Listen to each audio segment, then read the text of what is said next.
আজকের সন্ধ্যার সময়ের একটা ঘটনা শেয়ার করি। আমার একজন বন্ধু, উনি নতুন ট্রাভেল এজেন্সি করতে যাচ্ছেন। তো যেই মার্কেটে উনি দোকানটা রেখেছেন সেখানের ভাড়া হচ্ছে 12,000 টাকা এবং অ্যাডভান্স দিতে হয় 1 লাখ টাকা বর্তমান সময়। বাট গত 2 বছর আগে যারা রেখেছেন তারা দিতে হয়েছে 50,000 টাকা সর্বোচ্চ অ্যাডভান্স, এবং ভাড়া দিতে হচ্ছে 8 থেকে 10 হাজার। আমার বন্ধু সেইটার এত কিছু কাউকে জিজ্ঞেস করেন নাই, উনি কথাবার্তা বলে মার্কেটে বর্তমান রেট এইগুলা জেনে উনি এইভাবে দোকানটা রেখে দিয়েছেন এবং মোটামুটি দোকানের কার্যক্রম সব কিছুই শেষ।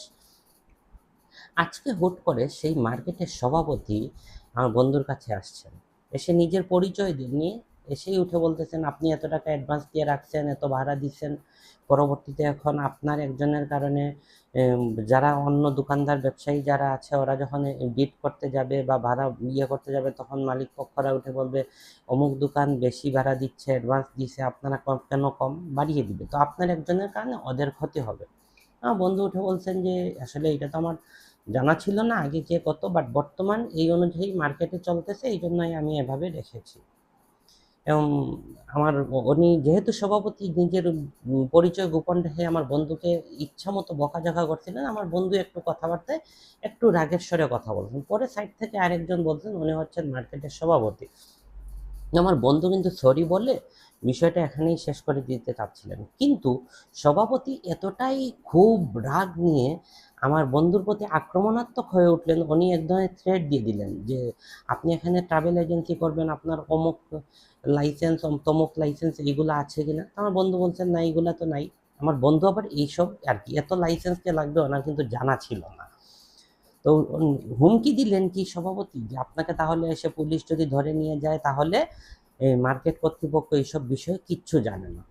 তো দেখেন এখানে যেই শিক্ষাটা অর্জন আর কি আমি করলাম, যেমন আমার বন্ধুকে বুঝাইলাম যে দেখেন লোকটা আসছে আপনাকে থ্রেট দিতে, আপনাকে হুমকি দিতে, কিন্তু আলটিমেটলি সে আপনার উপকার করে গেছে। কিভাবে উপকার?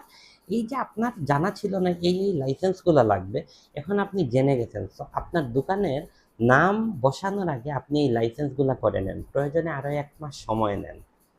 তো এখন দেখেন, আপনি আমি হয়তো আমরা কোনো মানুষের ক্ষতি করতে যাচ্ছি, কিন্তু আলটিমেটলি তার বিশাল একটা উপকার করে দিয়ে আসতেছি, অথবা কেউ হয়তো আসতেছে আমাদের ক্ষতি করতে, কিন্তু আলটিমেটলি সে আমাদের অনেক উপকার করে দিচ্ছে।